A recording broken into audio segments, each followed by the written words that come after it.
안녕하세요. 브랜드 책쓰기 코치 고아라입니다. 반갑습니다.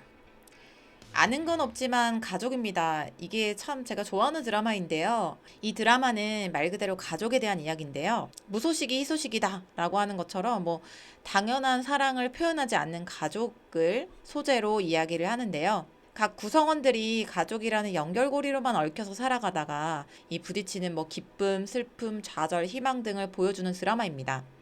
진짜 우리 일상에서 벌어지는 일들 같아서 제가 진짜 재밌게 보고 공감도 많이 또 됐던 드라마이기도 한데요. 싱크로율이라고 하죠. 아주 딱이었습니다. 재밌게도 이 드라마 안에서 한 번 더 주제에 대한 메시지를 주는데요. 이 대사의 배경을 잠깐 얘기를 하자면 삼남매 중에 둘째 딸이 출판사에서 일을 하다가 독립을 하고 전업 작가로 진지하게 고민하던 중에 전 직장의 부서장님을 만났어요. 그분이 본인의 가족 이야기를 글로 써보는 건 어떨까요? 라고 하면서 힌트를 슬쩍 이렇게 주시거든요. 이어서 그분과의 대화를 제가 한번 읽어보도록 하겠습니다. 가족 소재 좀 식상하지 않나? 집단 작가로 경험을 쓰면 재밌을 것 같은데 우리는 가족입니다. 우리랑 가족이랑 붙어 있으니까 화목을 강요당하는 기분인데요. 벌써 머릿속에 떠오르는 게 있는 것 같은데요? 라고 하는 드라마 대사입니다. 어쩌면 이 드라마 작가도 가족이라는 소재가 뻔하다고 생각했을 수 있겠죠? 마치 여러분이 생각한 주제도 이게 먹힐까? 너무 뻔하지 않나? 생각하는 것처럼요. 하지만 이처럼 생활 밀착형으로 컨셉을 잡아서 아는 건 없지만 가족입니다 라는 드라마를 만든 것처럼 여러분도 뻔한 주제라고 생각을 하지만 여러분이 드러내고 싶은 특징만 잘 잡으면 된다고 생각을 합니다.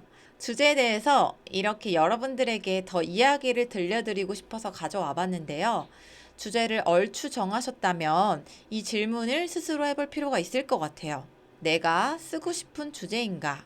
아니면 내가 쓸 수 있는 주제인가? 하고 싶은 거랑 실제 할 수 있는 거는 다르잖아요. 지금부터 저의 뼈저린 경험을 한번 나눠볼게요. 왼쪽은 제가 처음 쓰고 싶었던 슬럼프 에세이에 대한 주제였어요. 이걸로 계약을 하려고 쭉 글을 써봤는데 이 짧은 몇 개월의 슬럼프를 가지고 책 한 권을 뭔가 완성하기에는 되게 부족하더라고요. 그래서 쓰다 보니까 뭔가 이야기도 좀 겹치는 것 같고 에피소드가 조금 겹치는 것 같고 분량을 뭔가 굉장히 맞추기 위해서 애쓴 느낌이었어요.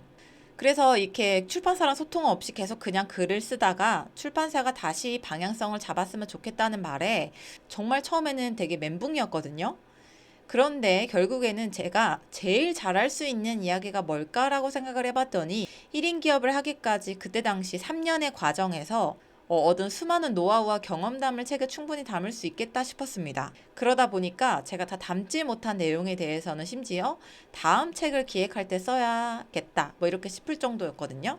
그리고 중요한 건 저는 에세이적인 글을 잘 못 썼어요. 여러분들 에세이와 자기계발서는 느낌이 되게 다르잖아요. 이렇게 평상시에 저를 살펴보면요. 정보를 주는 글 위주로만 글을 썼던 사람이에요. 그래서 아무튼 저는 정보를 주는 거에 되게 익숙해져 있는데 갑자기 에세이에 대한 글을 쓰려고 하니까 준비도 안 됐을지언정 내가 잘할 수 있는 게 아니더라고요. 그래서 출판사 사장님께서도 실제로 이렇게 쓴 글들을 보니까 에세이보다는 자기계발서 쪽으로도 방향을 잡는 게 훨씬 더 좋겠다.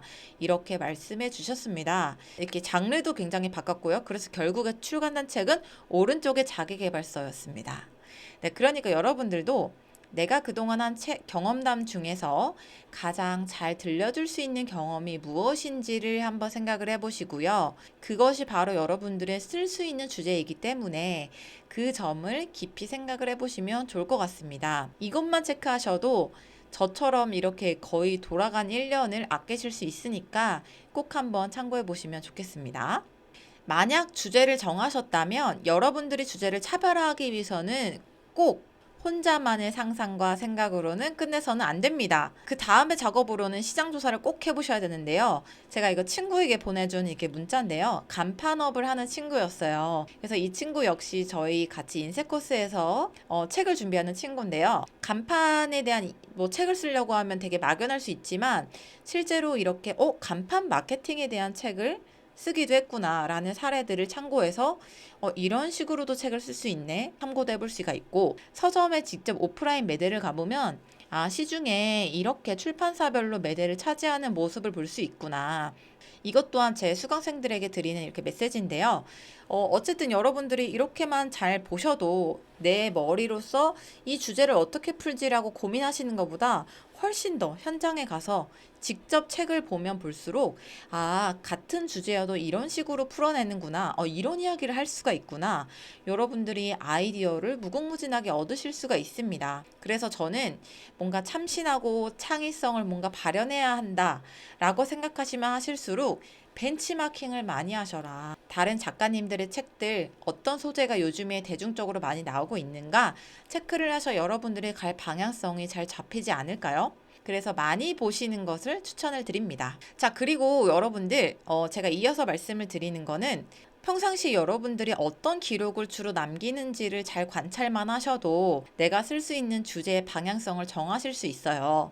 자, 한 예시로요. 제가 가장 1인 기업 초창기 때 전자책 쓰기 코치로 활동을 하면서 많은 분들을 이렇게 만났었는데, 그 중에 한 분이 이진행 작가님이라고 계셨어요. 이분이 이제 처음 책을 이제 내려고 하던 시기에 제가 퍼스널 브랜딩을 해야 하는데, 그래서 나는 책을 내고 싶다.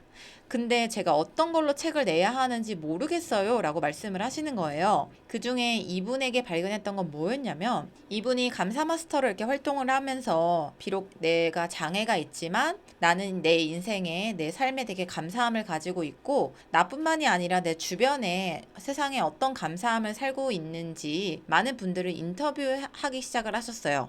그리고 그것을 블로그에 아주 날것의 기록들이 산지돼 있더라고요. 그래서 저는 이분이 브랜딩을 이렇게 가져가고 싶으시면 다른 데서 뭔가 책 쓰기 소재를 찾는 게 아니라 그동안에 적었던 브랜드적인 이런 기록들, 인터뷰 기록들을 다시 한번 각색을 해서 인터뷰 수록집을 한번 내보자. 그래서 참 이분이 참 대단한 게요. 이렇게 처음에는 전자책, 소책자로 이렇게 출간을 했었지만, 이렇게 많은 분들을 초대를 해서 책을 소개하기도 하고 앞으로의 활동을 어떻게 하고 싶은지도 발표하는 이런 북콘서트 자리도 마련을 했어요.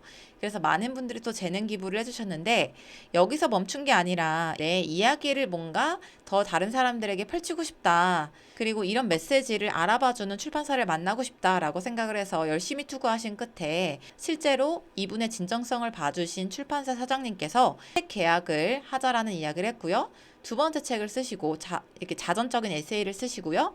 그 다음에 글쓰기에 대한 이런 책들도 같이 공저를 통해서 그 다음 책으로 또 출간을 하셨습니다. 그래서 시작은 여러분들 나만의 평소에 어떤 기록을 주로 해왔었나를 잘 살펴보시면 내가 주로 평상시에는 인지하지 못했던 이런 얘기를 주로 했었구나 라는 거를 여러분들도 참고하실 수가 있습니다. 자, 그 다음 이야기로는요, 저희 인쇄 코스에서 같이 첫 기수로 진행을 하셨던 창디 작가님의 이야기인데요. 창업 디자이너로서 브랜딩을 조금 더 강화하고 싶다. 처음에는 저희 여러분들과 똑같아요. 어떻게 내가 책을 쓰지? 내가 작가라고 하는 뭔가 되게 머나먼 일이라고 생각을 했는데, 이참에 저희와 같이 인쇄 코스를 통해서 같이 여러분들에게 지금 들려드리는 이런 이야기를 통해서 내가 기획서도 한번 준비해보고 이런 책에 대한 틀을 한번 적어봐야겠다, 기획을 해봐야겠다라고 생각을 하셔서, 이분의 잡은 컨셉은 대학교 때부터 이렇게 성인 될 때까지 여러 가지 창업에 대한 도전들을 되게 많이 하셨는데, 그런 부분에서 들려줄 이야기가 굉장히 많다라고 생각을 하셨고요. 이분의 이렇게 강점이자 그리고 좋아하는 포인트는 그림이었어요. 그림을 굉장히 잘 그리시는데, 내가 이렇게 글만 쓰는 게 아니라 그림 에세이를 한번 적어보자라고 생각을 하셔서 출간 기획서를 이렇게 투고를 하시고, 결국에는 또 좋은 출판사를 만나서 첫 번째 책을 이렇게 계약을 하셨습니다. 지금은 또 두 번째 책을 기획을 준비를 하고 계시고요. 그래서 어떻게 보면은 여러분들도 내가 그동안에 뭔가 대학생 때라면 대학생 때부터, 혹은 더 이전부터라고 하면 이전부터 내가 어떤 경험을 주로 많이 했고, 사람들이 나에게 질문했을 때 나는 어떤 걸 가장 많이 들려줄 수 있지? 가장 자신 있게 내가 이렇게 조언이나 대답을 해줄 수 있지? 그 점을 생각을 해보시면 나의 주제는 이쪽으로 한번 잡아봐야겠다라고 여러분들도 정하실 수 있을 거라고 생각을 합니다. 자, 그래서 여러분들은 제가 이렇게 질문을 띄워놨죠. 당신은 어떤 이야기를 들려줄 수 있나요? 어떤 이야기를 하고 싶다라는 것도 분명히 생각할 수 있겠지만 나는 어떤 이야기를 주로 더 많이 방대하게 들려줄 수 있을까? 이런 부분에 대해서 한번 주제를 생각을 이번 미션으로 해보시면 좋겠습니다. 네, 그럼 강의는 여기까지 하도록 할게요. 다음 강의에서 뵙겠습니다.